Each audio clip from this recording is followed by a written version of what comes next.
Hi అండి, welcome to mom's diary by Ramya. Market taste కి ఏమాత్రం తగ్గకుండా చాలా హైజీన్ గా ఇంట్లోనే పానీపూరి చేసుకుందాము. ఈ రోజు వీడియోలోని క్రిస్పీ పానీపూరి నుండి ఆలూ స్టఫింగ్ ఇంకా మింట్ పానీ వరకు అన్ని కూడా స్క్రాచ్ నుండి స్టెప్ బై స్టెప్ ఇంట్లో ఉండే వాటితోనే ఎలా చేసుకోవాలో ఈ రోజు వీడియోలో షేర్ చేస్తున్నానండి. ఇంకా లేట్ చేయకుండా వీడియోని అయితే చూసేద్దాము. ఫస్ట్ అయితే పానీపూరిలోకి పూరీలు క్రిస్పీగా వచ్చేలా ఎలా చేసుకోవాలో చూసేద్దామండి. కరెక్ట్ మెజర్మెంట్స్ ఫాలో అయితే పక్కాగా పానీపూరీలు క్రిస్పీగా ఇంట్లోనే చేసుకోవచ్చండి. నేను చెప్పే మెజర్మెంట్స్ ని మెజరింగ్ స్పూన్స్ తో కానీ స్టీల్ బౌల్ తో కానీ వేసుకోవచ్చు. నేను ఇక్కడ మెజరింగ్ స్పూన్స్ తో షేర్ చేస్తున్నానండి. బౌల్లోనే అరకప్పు వరకు ఉప్మా రవ్వ వేసుకోవాలి. నేను తీసుకున్న ఉప్మా రవ్వ చాలా చిన్న సైజ్ లో ఉందండి. ఒకవేళ పెద్ద సైజ్ లో ఉన్నట్టయితే ఒకసారి కోర్స్ గా గ్రైండ్ చేసుకుని యూజ్ చేసుకోవచ్చు. బౌల్లోని ఉప్మా రవ్వ వేసేసాక 2 టేబుల్ స్పూన్ల వరకు గోధుమ పిండి వేసుకోవాలి. గోధుమ పిండి వేసేసాక కొద్దిగా సాల్ట్ వేసుకుని బౌల్లో వేసిన ఈ 3 ఇంగ్రీడియంట్స్ కూడా బాగా కలిసేలా ఒకసారి కలిపేసుకోవాలి. ఇలా కలిపేసాక స్టవ్ మీద వాటర్ ని బాగా బాయిల్ చేసుకోవాలండి. గోరువెచ్చగా అస్సలు యూజ్ చేయకూడదు. ఖచ్చితంగా వాటర్ బాగా బాయిల్ అవ్వాలి. అలా బాగా బాయిల్ అవుతున్న వాటర్ 1/4 కప్పు తీసుకొని ఉప్మా రవ్వలోకి వేసేసాక వాటర్ బాగా వేడిగా ఉంది కాబట్టి స్పూన్ తోటి ఒకసారి అంతా కలిసేలా కలిపేసుకుని ఆ తర్వాత చేతితో బాగా ప్రెస్ చేసుకుంటూ పిండిని అంతా కూడా వీడియోలో చూపిస్తున్నట్టు కలిపేసుకోవాలి. పిండి కొంచెం కూడా చేతికి స్టిక్ అవ్వకుండా ఉండాలండి. పిండి తడి ఆరిపోకుండా తడి క్లాత్ ని పిండి మీద వేసి ఈ బౌల్ ని ఒక 15-20 నిమిషాల పాటు పక్కన పెట్టేసుకోవాలి. 15-20 నిమిషాల తర్వాత పిండి అంతా బాగా నానిపోతుంది కాబట్టి వీడియోలో చూపిస్తున్నట్టు బొటన్ వేల సైజ్ వచ్చేలా కొద్దిగా పిండిని తీసుకుంటూ రౌండ్ బాల్ లాగా చుట్టేసుకోవాలి. ఇలా కొద్దిగా పిండిని తీసుకుంటూ అన్ని ఒకే సైజ్ వచ్చేలా రౌండ్ బాల్స్ లాగా చుట్టేసుకోవాలండి. ఇలా అన్నిటినీ చుట్టేసుకుని బౌల్లోకి వేసాక గోధుమ పిండి స్ప్రింకిల్ చేసుకుని వాటికంతా గోధుమ పిండితో కోటింగ్ అయ్యేలా ఒకసారి కలిపేశాక ఇలా అన్నిటినీ చుట్టేశాక ఒక రౌండ్ బాల్ తీసుకొని వేళ్లతోటి ఒకసారి ప్రెస్ చేశాక చపాతీ కర్రతోటి రౌండ్ గా ప్రెస్ చేసేసుకోవాలి. ఇలా సన్నగా వచ్చేలా ప్రెస్ చేసేసాక ఇవి ఆరిపోకుండా తడి క్లాత్ మీద పెట్టేసుకోవాలి. ఇదే ప్రాసెస్ లోని అన్నిటినీ కూడా రౌండ్ గా చపాతీ కర్రతో ప్రెస్ చేసేసాక ఇవన్నీ కూడా ఆరిపోకుండా తడి క్లాత్ మీద పెట్టేసుకోవాలి. ఇంకో తడి క్లాత్ తోటి అన్ని కవర్ చేసేసుకోవాలి. వీటిని ఆయిల్ లో వేసి వేయించే ముందు వీటిని ఎటు టర్న్ చేయకుండా క్లాత్ మీద ఎలా అయితే పెట్టామో అలాగే తీసుకొని వేడి ఆయిల్ లో వేసుకోవాలండి.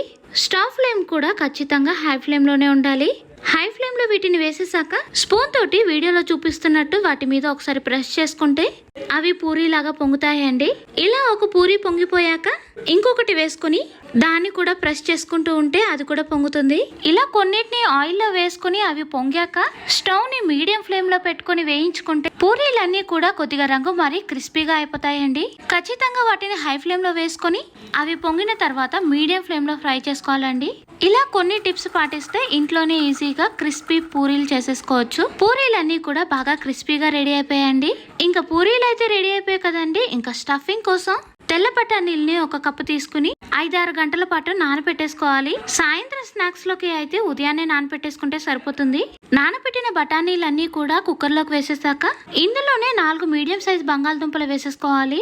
కొద్దిగా సాల్ట్ తో పాటు పసుపు వేసి బఠానీలంతా కూడా మునిగేంతవరకు వాటర్ వేసుకుని మూత పెట్టి మీడియం ఫ్లేమ్ లో 3-4 విజిల్స్ వేయించుకుంటే బఠానీలన్నీ కూడా బాగా ఉడికిపోతాయి. కుక్కర్ లో ఉన్న బంగాళదుంపలన్నీ కూడా బౌల్లోకి వేసేసుకుని వీటిని ఒకసారి మెత్తగా మ్యాష్ చేసేసుకుందాము. ఇలా మెత్తగా మ్యాష్ చేశాక ఉడికించిన బఠానీలంతా కూడా వేసుకుని ఇందులోనే బఠానీలకి సరిపడా చిన్నగా చాప్ చేసిన ఉల్లిపాయలు వేసుకోవాలండి.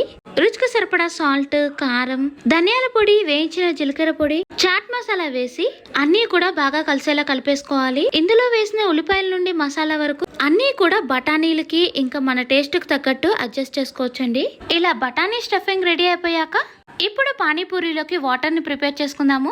మిక్సీ జార్ లోని గుప్పెడు పుదీనా, గుప్పెడు కొత్తిమీర వేసేసాక 2 ఇంచుల అల్లం, కారానికి సరిపడా పచ్చిమిర్చి, 1 ఇంచు దాల్చిన చెక్క, 1 టీ స్పూన్ మిరియాలు వేసేసాక ఫ్లేవర్ కోసం 1 టీ స్పూన్ సోంపు వేసుకుని చిక్కటి చింతపండు రసాన్ని ఒక చిన్న కప్పుతో మిక్సీ జార్ లో వేసేసుకోవాలండి. ఇందులో కొద్దిగా సాల్ట్ తో పాటు బ్లాక్ సాల్ట్ కూడా వేసుకోవచ్చు. ఇంకా వేయించిన జీలకర్ర పొడి కూడా కొద్దిగా 1/2 టీ స్పూన్ వరకు వేసేసాక 1/2 టీ స్పూన్ చాట్ మసాలాతో పాటు 1 నిమ్మకాయతో తీసిన నిమ్మరసం కూడా వేసేసుకుని ఒక కప్పు వాటర్ వేసి మెత్తగా గ్రైండ్ చేసేసుకోవాలి. బౌల్ మీద స్ట్రైనర్ పెట్టుకుని అంతా బాగా స్ట్రెయిన్ చేసేసాక ఇందులోనే ఒక 1/2 లీటర్ వరకు వాటర్ ని వేసుకొని అంతా బాగా కలిసేలా స్పూన్ తో ఒకసారి కలిపేసుకోవాలండి. ఇందులో కావాలి అంటే ఎక్స్ట్రాగా బ్లాక్ సాల్ట్, చాట్ మసాలా, జీలకర్ర పొడి వేసి బాగా కలుపుకోవచ్చండి.